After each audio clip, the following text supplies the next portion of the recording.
And I wish that the Anglicans believed in Christ. Like, because you go to the most beautiful Anglican cathedrals in the world, truly the most beautiful churches in the world, and they speak English. It's everything I want. And these women devote their lives to being custodians of these buildings. And if you ask them, if you try to talk to them about Jesus, they're like, truly, I've had this happen numerous times. They're like almost completely shocked. Like, you believe in all of this? I just have devoted my entire life to caring for this building because the building itself is so beautiful and culturally important, right? So evangelicalism has this sort of American tenor, and that's part of its charm and part of what's wrong with it.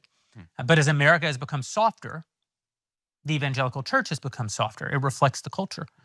And the softening of the evangelical church, the feminizing of the evangelical church, even in the last 20 years, has really accelerated. And it's no wonder that young men in particular don't find anything fulfilling about it. They don't believe that it's actually preparing them for the world that they're being born into. Right. I mean, so you mentioned the buildings, which is interesting. So in your monologue earlier, you spoke about a video that was shared by one of these guys at New Christendom Press. Yeah. And in that same video that included all sorts of neo-Nazi imagery, there's an individual by the name of Jonathan Bowden, who is a Nietzschean, self-professed Nietzschean vitalist, pseudo-pagan of sorts, right? Died the last 10 years or whatever. And he talks about how the faith of old Christianity fit the Aryan mindset because it was all about these soaring cathedrals and becoming like God and like ascending to godhood. And like that was the part of Christianity that he liked as a Nietzschean. Yeah. But he talked about how modern Christianity, and I think this is always what real Christianity has been, has this sort of meekness to it, right? And this strength through that your strength comes from Christ, right? The opposite of the Nietzschean vitalist perspective. And he hated that, right? And so you see that not just in architecture, but some of these ideological entities that are pouring into this stuff, like at New Christendom Press with Eric Conn and some of these other guys. And I don't know how much they even consciously know that that's happening, but it is. I'm sorry for what we have done. We're not sorry. If people with our sorts of values ruled modernity, everything about this society would be at one level the same and in every other respect completely different. People would still drive, contemporary cars, there'd still be jets, and there'd still be supercomputers and so on. But the texture and the nature of life would be different in every respect. How so? Firstly, cultures would be monoethnic. Secondly, there would be a respect for the past glories of our civilization. Thirdly, we would not preface every attempt to be strong by saying, I'm sorry for what we have done. We're not sorry. I just agree with the ethics of that type of Nordic paganism, which is really how the Vikings lived and how they behaved.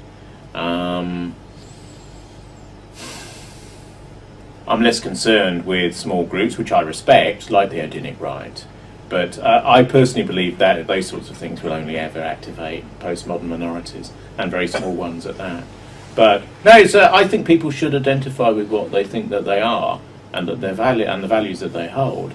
This symbol really means strength, or courage, or masculinity, or the first man, or the first principle of war, or the metaphysics of conflict. So I just think it's a positive system of value. I never really was a Christian. Culturally, I've got great admiration for elements of Christian art, more so than most people who are pagan, who have violently reacted against it. I don't really share that emotionalism, but I don't agree with Christian ethics. I think deep down they've ruined the West, and we're in the state that we are because of them. Do you not think, though, that Nietzscheanism doesn't have a transcendental element to it? That's why I'm wearing this rune pendant, you see, because I probably think there ought to be such a thing. Many people need to go beyond that. If his thinking before he went mad, probably because he had tertiary syphilis, it's up to sort of 1880. So we're talking about thinking that's 130 years old. I think in some ways he's an anatomist of Christianity's decline, because Christianity's been declining mentally and in some ways extending out into the third world where its real catchment area now is. I mean, there will be a non-white pope soon. Christianity will begin to wear the face of the South very soon. It's the ideal religion for the South. It's pity for those who fail, for those who are weak, for those who are hungry, for those who are broken. Have pity on your children, O Lord. It's an ideal religion. Don't take it through violence or fear or aggression. Submit and be thankful for what He will give you in His wisdom. But it's ruining us. For centuries we were strong, even despite that faith. But of course, we made use of it. The part that fits us is the extreme transcendence of Christian doctrine. That's what Indo-Europeans like about that faith. The enormous vaulting cathedrals, the Gothic idea that you can go up and up and up. It's that element in it that we like and we made into ourselves. But we forgot the ethical substratum. We forgot the sort of troll-like ethical element that there is no other value but sympathy. There is no other value than compassion. That love is the basis of all life. And ultimately, that is a feminine view of civilization which will lead to its collapse in masculine terms. How do we create more Nietzscheans? How do we spread Nietzscheanism as a religion, as an idea? You've got to get people quite young. I think you've got to introduce alternative value systems to them. This is a society that says weakness is good. Weakness should be pitied. The ill are weak. The disabled are weak. People who've got various things wrong with them, too fat, too thin, bits dropping off, they need help. They may need help. But the value system that lies behind that desire to help worships the fact of weakness and the fact that people are broken. If you worship the idea of strength and tell the weak to become stronger, which is a reverse idea for helping them essentially, you help them in order to get stronger. You totally reverse the energy pattern, and you've reversed the system of morals that exists in this culture now.